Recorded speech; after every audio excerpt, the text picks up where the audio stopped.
amis téléspectateurs, je suis très heureuse de vous retrouver aujourd'hui pour pouvoir bien sûr vous présenter cette très belle émission qui vous est présentée par moi-même, Christelle Ilanga Lovato. Je suis très heureuse de vous retrouver sur Overdose News TV avec cette très belle émission Overdose chez vous. Overdose chez vous va recevoir pour vous un invité spécial, un invité, un frère en Christ, un chantre de l'Éternel. Le frère Christian Manzala sera avec moi sur ces plateaux, sur mon plateau bien sûr, pour pouvoir parler de sa carrière. On va parler de la musique religieuse, mais s'il faudrait aussi, on va parler de quelques thèmes concernant bien sûr l'évangélisation. Mais nous sommes là plutôt pour parler de lui. Overdose News va faire la promotion du frère Christian Manzala.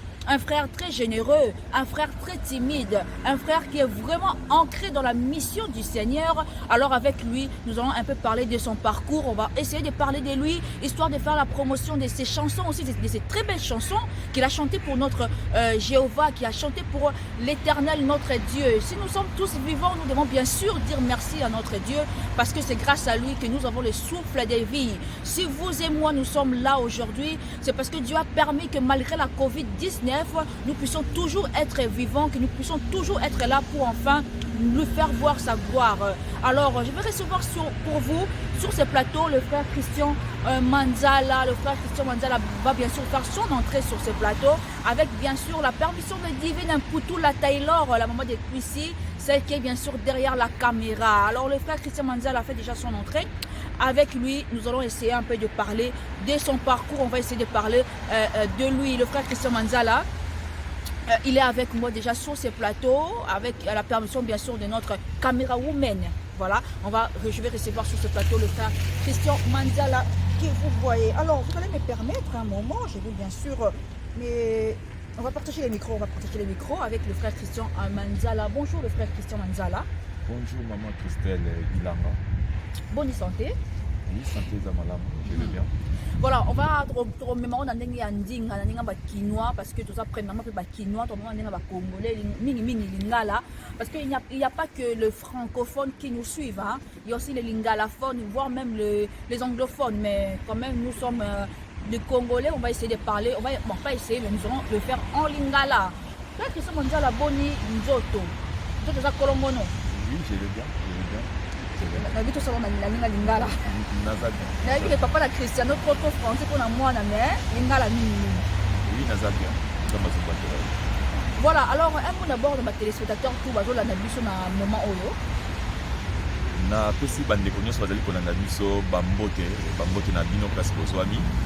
Na mabota na bino, manzamba za na bino, ngai frère na bino le frère Christian Manzala. Na pesi no bambote. Merci. Voilà, le frère Christian Manzala a pesibino bambote, to bandi mbala moko émission na biso frère Christian Manzala et belé ba retourna c'est qui le frère Christian Manzala. To yebi ki na milieu na biso congolais, to na communauté congolaise fait déjà bato bazo yeba déjà le frère Christian Manzala. Mais les gens qui nous suivent en Angola, qui nous suivent à Kinshasa, qui nous suivent à Lubumbashi, qui nous suivent en Tanzanie, voudraient encore savoir, qui nous suivent même à Londres, voudraient savoir un peu sur le frère Christian Manzala, une brève présentation à Yomoko. Merci, nga nazali chante de l'Éternel. Naza Moussal Nzambe, Naza Yembela Nzambe. Na bandi carrière il y a 2 ans. Bon, nazali ko Yembela Nzambe. L'église nazali na Vitesse sur scène, la Vierge Flérie. Et na vai na kati ya Paris. Voilà. Alors, retrouver parcours maillot. C'est vrai que Kiti m'a monté le frère Christian Manzala. Tout le monde nous a très jeunes.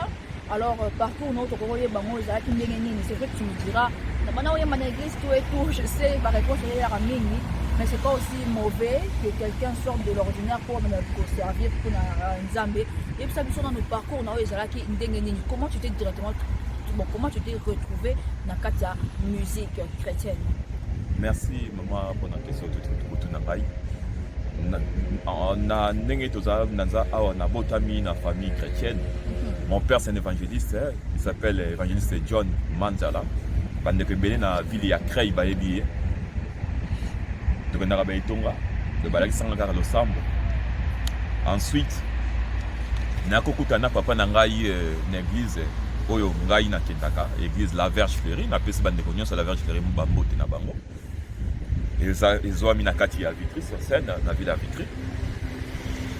nabandaki koservir nzambe nde ndeko nyonso asalaka kosala na kati ya ministère naza proche ya paster na biso nabandaki kosala sorte ke kotia bamicro na église kobongisa batable mixeur kotia babafle po ete bandeko bachante de l'éternel bayemba malamu nzambe aya kotianga likabo oyo ya bainspiration à travers mosala nga nde kosala na kati ya etonga ntango apesanga bainspiration nandeki koyemba wana bandeko tout autour de moi en fait bandeko bandeko kokotoye balaki mpena touche koyoka banzembo oyo nzambe nde otya kati na ngai bateste wana na kati ya etonga mpe nandeki komeka baloyembo wana nde nzambe asalaki grâce bato bandeki kosepela so nayembi mona bato mpe bakomona nga na suka ya église ebele baloyembo to message oyo eza na kati ya banzembo euti à travers mateya oyo tondeki koyoka ndenge totangaka mpe bible yandeki kosunga donc inspiration eutaki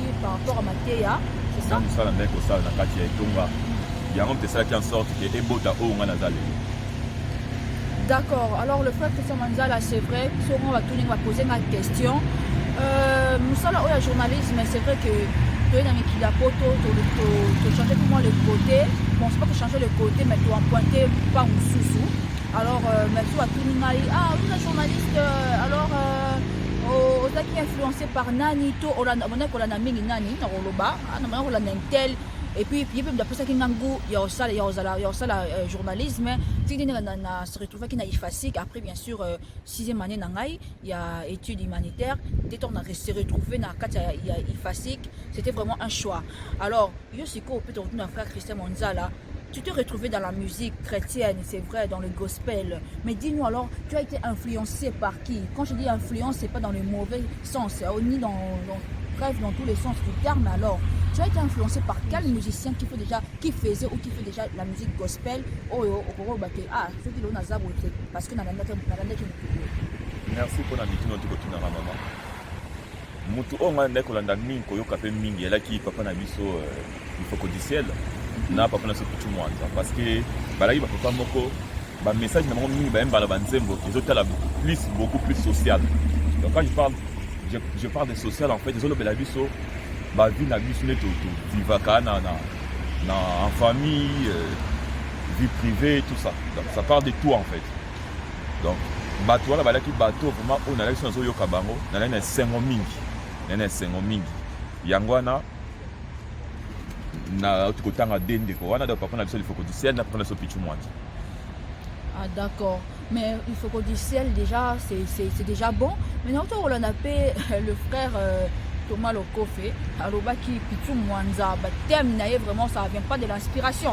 Parce que le musicien chrétien, quand tu leur poses la question, tu es inspiré par qui? Ils disent toujours non, inspiration n'angaï et où tu as toujours pas mais c'est tout à fait normal.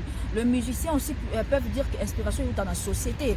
Mais quand tu fais une chanson du gospel, en fait, quand tu fais du gospel, nous devons déjà mettre dans notre tête que l'inspiration, il faut que tu aies du Saint-Esprit, il faut que tu aies pas mais c'est vrai que vous êtes attiré par la vie de la société, mais vous, en tant que musicien chrétien, vous êtes là pour évangéliser dans la chanson. Merci maman pour la question que tu n'as.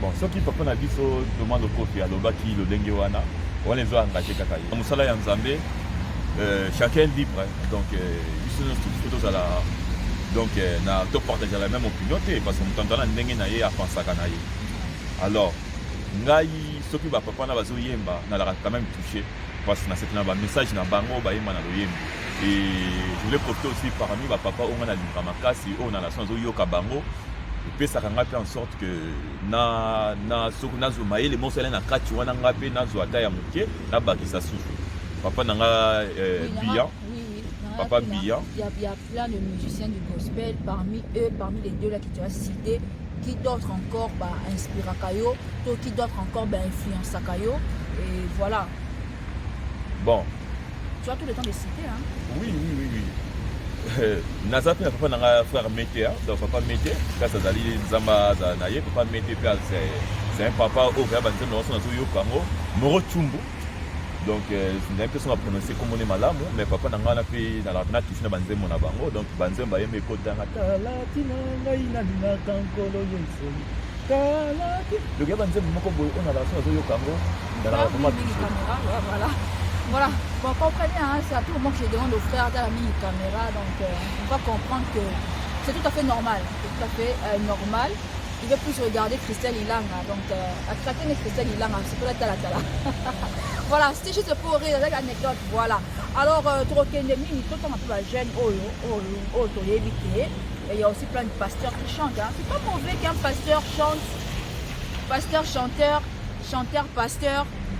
C'est ça mauvais, parce que nous sommes awa, tous qui respirent nous l'éternel. Donc, Bible de la vision de l'Enguewan, ça veut dire que nous devons poser une question. On peut la peine ça. Ils ont pour la bidonité. Parce que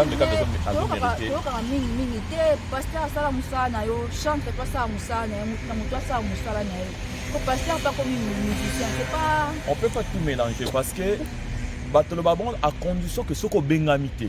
Parce que nous sous qui est pasteur, au bengamité on mélange ensemble. Mais comme si kaka chante l'éternel na makasi. Et pas dans la Bible. Mais sous souper comme bengamité qui est oteya parce que banda chante l'éternel au commis comme côté ya na yo. Nous sous bengamité. Parce que au moni eloko eza ya nzambe. Ça matanga tchaka eloko na eto likabo na yo na mutu. Différence to bango par rapport à quoi? Nous sommes comme nzembo, ayoki message, ayoki eloko oyo eza kati na nzembo wana. Voilà, Christian Mandela on comprend tu as la soif de parler mais c'est pas vraiment ça les débats au long ya biso wana. Alors bana na nzambe ba nyimba ye ba to ye ba mingi sur album na yo, pour parler plus sur plutôt pour na yo. Bah, album de frère Christian Mandela, ça comporte combien de ça comporte combien de titres et puis na Katsuana to rappelle à capella bandé mon souffle. Oui, nazana pour l'instant dans la musique 3 singles et ça déjà na plein de formes de téléchargement, bah on a ba iTunes, ba Deezer, ba le titre hein? Oui, titre de bosso ou déjà to misa type nango ils ont bêta déjà. Ils allaient Dieu est amour. Donc tu aimes bolam dans la Lingala. Et titre Moussoussou, où il y a une plateforme de téléchargement, ils allaient à Clermont les Seigneurs. Bientôt, ils vont faire des clips, on a vu que ça va tout bientôt là, dans l'artiste dans les jours à venir. On va faire la dernière chanson où nous avons fait une petite manche d'aller la victoire. Donc, on va la chanson là. Voilà, merci de frère Christian Mandela. Fidèles amis téléspectateurs, on s'approche très rapidement vers la fin de cette émission. Mais avant toute chose, hein, Toyo Kapé, le frère Christian Mandela, parce que Toyo Kapé, Dieu est amour, Toyo Kapé acclamant l'éternel. Et voilà, on va écouter quelques chansons. Ouais, voilà, s'il est d'accord, même bah ouais bimité parce que toi tu vas oyiba ah bah nous bah yiba tu vas bimité nous nyonso tellement la salimo na nzambe na vivre donc bina ngani naza na kundima makasi atina yemi nzembo wana ata mutari mbiango ezaka pona gloire ya nzambe biso tala wana te. Ah, oh, après le but de fondre mon toit, ça plage, ça nous mon anga, sa droit d'auteur. N'a pas qu'on a une mission à Christelle Ilanga, on a overdose. Il y a yoki, on a mission à Oli Kobimisango. Ezali nenge mutu na mutu amemaka likamu na ye to ndenge azoka likamu na ye ndeti nga na raconte te bandeko bayemba nzembo to nga na yebi donc tellement nayeba mpo ya gloire de Dieu nayeba mpo na mbongo te mpo na nga na trouve yango normal. Voilà, merci. Tu comprends. En fait, c'est Mandela, à la capella, awa. Donc, ceux qui ont appelé chanter de l'éternel, Oyo qui malobara, donc au rejoint Nao, Oyo Mbinayo. Au bout de ce clip, Nango, ailleurs, l'Andela Naïe, l'Andeloté. Alors, c'est un droit d'auteur. C'est ça. Voilà, il dit Amen, cela veut dire que c'est OK. Alors, on va suivre la capella. Nabele minangu mami, liboso na yo kolo, natatola ngonu. Nzambe na lola alliance yanga na yo secret nango nde Yesu Masia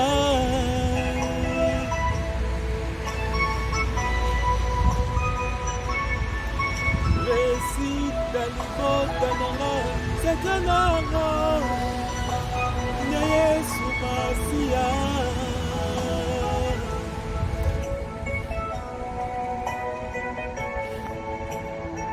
Bolamu na Nzambe elekeli ngaye ya Bolamu na Nzambe elekeli ngaye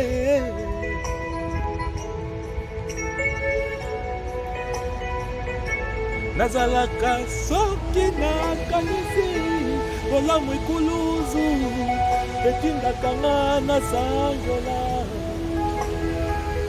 Yeswe mopanga na mopanzi basete na maboko nyonso wana se mpo na nga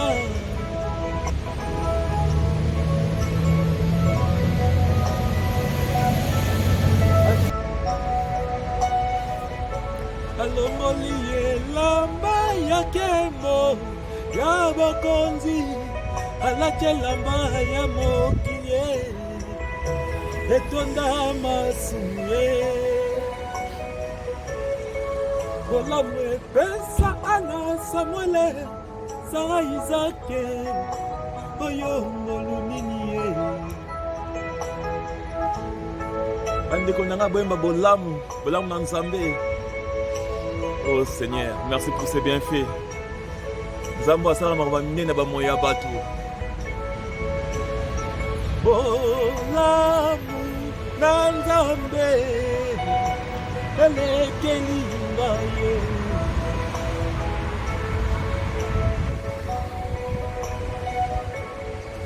Bolamu efongolelanga lola namona kemo oyo ngolumini ye. Bolamu na Nzambe bolamu efongolelanga bikuke na beta te oyo ngolumini ye. Voilà, fidèles amis téléspectateurs, nous sommes de retour avec le frère Christian Manzala. Après cela, alors, bien surtout, vous en avez besoin de le frère Christian Manzala aller plus voir ces informations. Dans la chaîne YouTube, sur la bêtise Christian Manzala officiel, mon chaîne YouTube Nangai, pour s'abonner aussi. Et na Facebook, Christian Manzala aussi, Facebook Nangai, Christian Manzala, na page frère Christian Manzala, donc na ba raison sur Nangai. Voilà, merci beaucoup le frère Christian Manzala de nous avoir accordé cette interview. Nous te remercions et je remercie aussi tous le fidèle ami téléspectateurs qui nous suivent de partout. Voilà, merci à vous. Merci à vous, nous sommes déjà arrivés à la fin de cette très belle émission. Et je pense que je vais vous retrouver prochainement avec un nouveau numéro, avec un autre invité. Avec cet invité-là, on va aussi bien sûr parler d'autres choses. Hein. Voilà, toujours des musiciens chrétiens, oui. Beaucoup vont se poser des questions.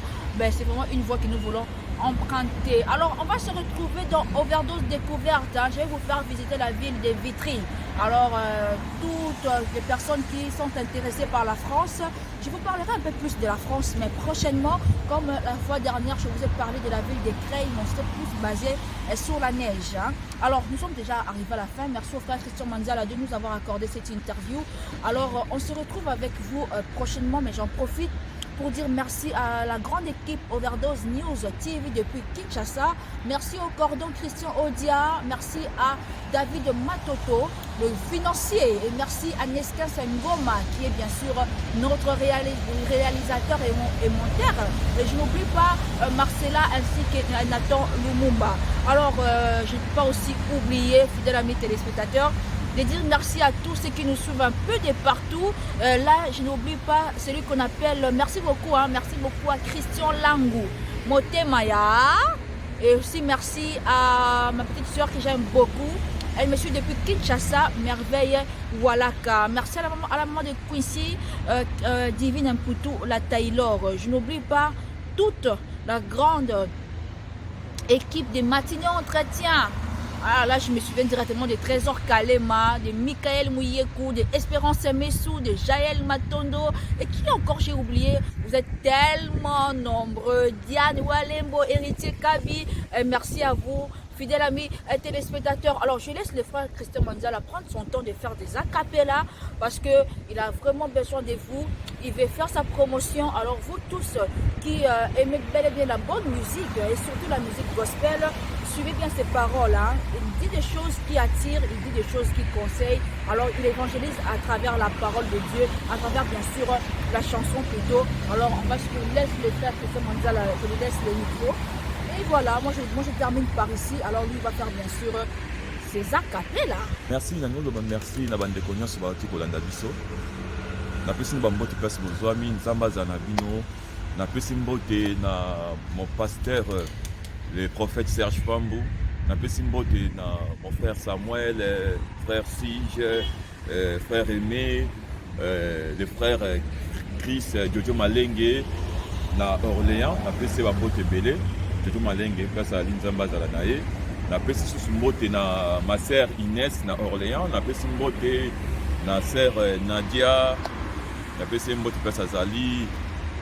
Les frères Christian à Beauvais, Bandeko Nyonso, ya Crey, Napesi Mbote Benji Prod, mon papa évangéliste Kouka, Napesi Mbote, Napesi Mbote na papa Nangai Henri na Lyon, papa Nangai Aigle, Napesi Aigle du ciel, papa Triple Aigle na Hollande, JB Prod les grands réalisateurs, papa Bolam, Napesi Mbote na Kati Hollande, vraiment nalingi kolobaka la bandeko balandi biso na mokolo lelo bokota na chaîne YouTube nanga bo s'abonner pour nous soutenir œuvre ya Nzambe parce que étant dans publier ba nzembo yo o toujours sur la clip bientôt vous appelez premier ya ko kota ya ko tala nzembo vraiment na biso mbote Nzambe a bénir bino place Bozwami dans les jours à venir bozo ba chanson wana toza tamo le Seigneur bozo biso bana Nzambe tobeti maboko pona Nzambe na lola biso bana Nzambe tobeti maboko pona Nzambe ya lola